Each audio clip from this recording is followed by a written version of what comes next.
Hi again, folks. In this video, we're going to talk about Jack Quinn, JJ Peterka, how we have to utilize them properly. Coming up.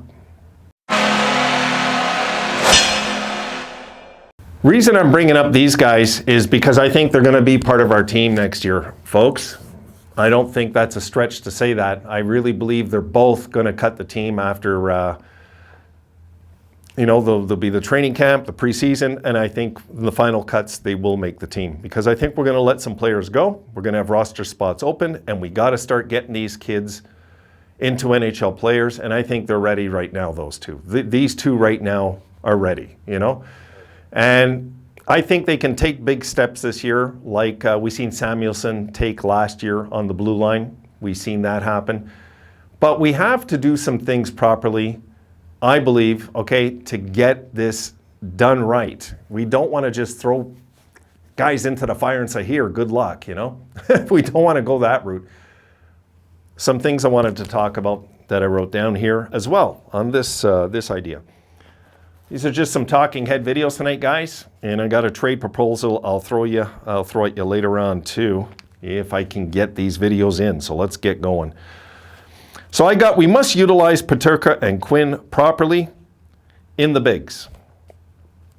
All right, so there's three things. I'm trying to just go with three things that are important for these guys, okay? Now, the first thing I'm going to talk about is mentoring off the ice.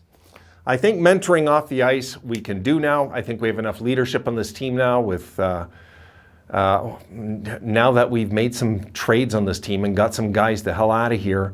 Now the true leadership of this team will surface and hopefully reach out to these young men and get these guys, their careers on track from the beginning, not 5 years into it, and not, of course, do boneheaded mistakes. I trust Adam so much now, folks. I just do, he's our GM. He really is our GM. So I'm very, very good with Kevin Adams as our general manager. I think that Pegula went with his gut, and he was right.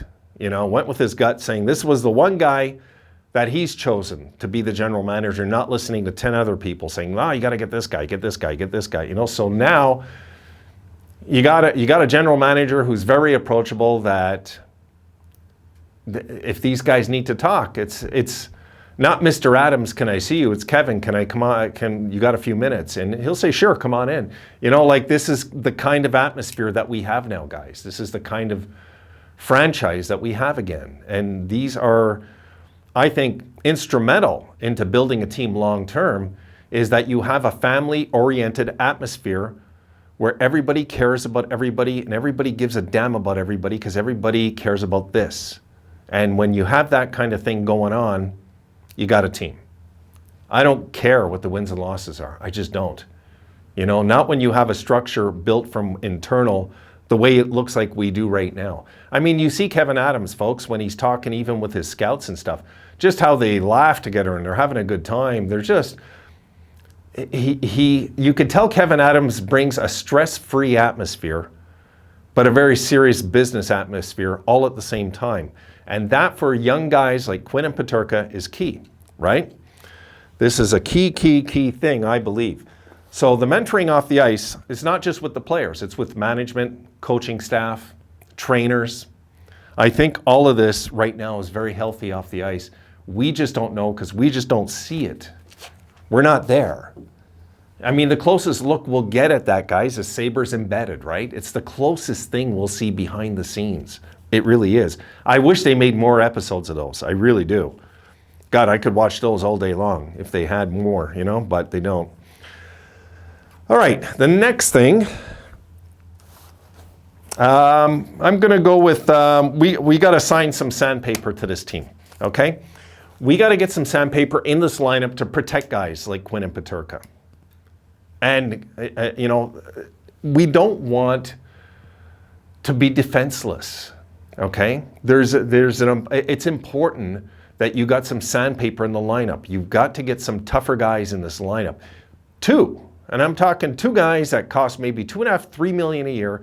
Get them in that room, get them in that dressing room, secure the young guys, secure the young guns on this team, make them feel like they're in an environment of protection, not fend for yourself. You know what I mean? That we went through the fend for ourselves for a decade, guys. It did nothing but cause heartache for this franchise, okay? We need now to get this kind of guys in our dressing room, just a few guys, because that will rub off on everybody. It will, especially the young guys. The young guys are going to feel more of an obligation to be meaner and tougher when you got guys, let's say, like a Gudis around, or a Matt Martin, like I've been crying to get. Guys that are throw the body, show the kids how it's done, show the kids the fearlessness, even though, you know, a guy like Matt Martin is in the twilight of his career. He's probably got 4 years left, right? And he can show these young guys that, I don't care, I got 4 years left. I'm going to do everything I can to help this team get into the playoffs and go on a run. You know, that's just his thinking. You could tell guys like this. So I would like the Sabres to get some sandpaper in this lineup, because that is going to make a world of difference for the youngsters on this team, like Quinn and Peterka. It's really, really important. It really is, you know. Of course, they got to come into their own, but that's what I want to get into last. I'll talk about that in a sec.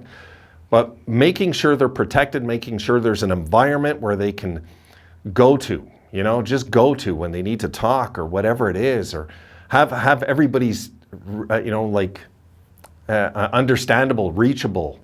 They'll listen, you know, like this is the kind of team it seems like we're building, guys, really. And this is Adams. This is Adams. He talked about this a few years back, that the culture change, and we've heard it a million times, right? But he talked about the culture change, how important that was. He did mention that. He did. And right in front of our eyes, we're seeing a change with it. Okay, and the final thing with this, because I got 3 things with this, with these videos tonight. It's just kind of the way I got into it. I got top 6 minutes. Top 6 minutes is a must for these guys. Okay, if you're going to take young guys, good young talent, raw talent, and turn them into NHL stars, you got to give them opportunity to succeed. Okay, they need opportunity to flourish in the league. They're not going to get that on a 4th line. They're just not. Okay, people say, yeah, but it's still experience. It isn't. It isn't when you got nobody to pass to, or nobody to pass to you. You know, if you put these guys in a top 6 role, meaning get some first line minutes during the year, get some second line minutes. We're going to have some more growing pains this year, guys. We better get ready for that. We're going to. I'm telling you right now, there's going to be some harm. There's going to be some hurt, but there'll be growth. There'll be more and more exciting games like we seen last year. The way we closed out the season, we might see this year maybe 50 games of that, of a really good stretch. And then we'll have to deal with the other 30 of the growth. We're on bad road trips again, and a few losing streaks and whatever it is, you know. But I think if we're going to take guys like Quinn and Peterka and develop them properly, we got to make sure that these guys get top 6 minutes, not just, you know, bottom 6. That's not going to cut it. It'll help because it's still, you know, it's still experience, but why not give them the best experience and not get caught up with winning and losing, but get caught up with developing properly. It's kind of the way I see it, guys, you know. So, recapping this again, quickly, because I can blab all night about this stuff, and I don't want to drag these videos too long. Okay, the theme of the video, we must utilize Peterka and Quinn properly in the bigs. And I talked about mentoring off the ice. Yes, it's important that we have the leadership, of course, in our dressing room, but it's also important we have it in our management. It's important that these guys can even go up to the Pagulas, who, you know, you hear good things about the Pagulas. As much as we want to dog on them sometimes, you hear good things about them, how, you know, how they're very open and hi, you know, how you doing with the players. They're friendly with the players and everything. That's rare in an organization, guys. It really is. So, you know what, we gotta, I like how healthy it feels right now, this franchise. It just does. You know, the only thing that will prove that, of course, is winning eventually, right? And signing some bangers, or call them sandpaper men, we'll call them what you want. Get a few bangers on this team, get some tough guys in this team, get some tough on this team, get some physicality on this team, and get this team playing all of hockey, not just the passing game and the rushing game and the transition game, also the physical game. And of course, we need the goaltending game. We'll talk about that though in another video, another time.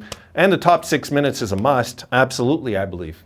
If you're going to develop your kids and you believe that they're going to be top 2 line players and they should get top 6 minutes. They should. I mean, Granato had the guts to take a guy like Tage Thompson and turn him into a #1 center, because no matter what, Tage Thompson's a #1 center. He's a legitimate #1 center now. He pulled a miracle right in front of our eyes this year with Tage Thompson. What could he do with Quinn and Peterka? That's what I ask you guys. Think about it. All right, that's it for this one. Another one coming your way.